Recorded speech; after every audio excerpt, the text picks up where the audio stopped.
Hi there, and welcome to the Sunday preview for this fifth Sunday of the year. And we find ourselves still in chapter 1 of the Gospel of Mark. It's such a rich chapter about Jesus' call of the apostles. Last week we saw Jesus there in the synagogue expelling a demon. And today we see him at Peter's house, curing Peter's mother-in-law, and then going off to pray. So let's take a look. On leaving the synagogue, Jesus entered the house of Simon and Andrew with James and John. Simon's mother-in-law lay sick with a fever. They immediately told him about her. He approached, grasped her hand, and helped her up. And the fever left her, and she waited on them. When it was evening, after sunset, they brought to him all who were ill or possessed by demons. The whole town was gathered at the door.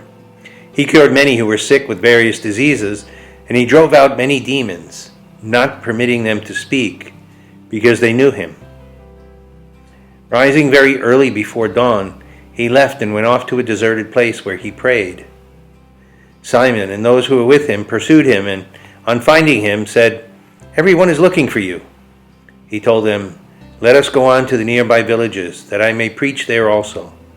For this purpose I have come." So he went into their synagogues, preaching and driving out demons throughout the whole of Galilee. The Gospel of the Lord.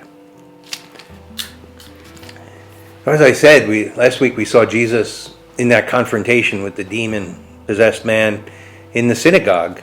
And we said that the demon represented maybe a compromise the people had made with the devil. But today, it seems that all of Capernaum had a problem with demons.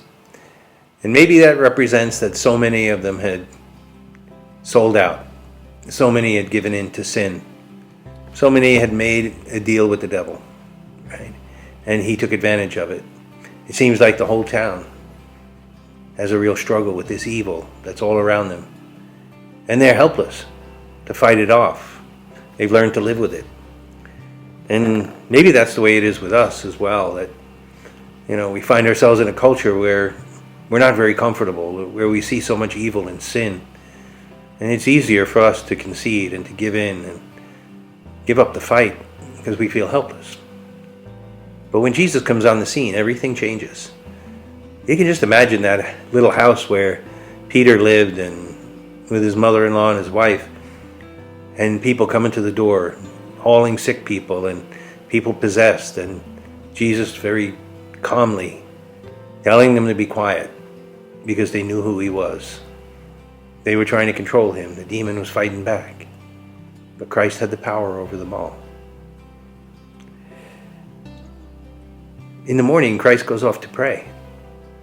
It's one of those beautiful scenes in the gospel that you see in a few places, where Jesus, in the midst of all the popularity and all the buzz about him and who he was, and at the height of his, fame, he decides to leave and move on to other villages.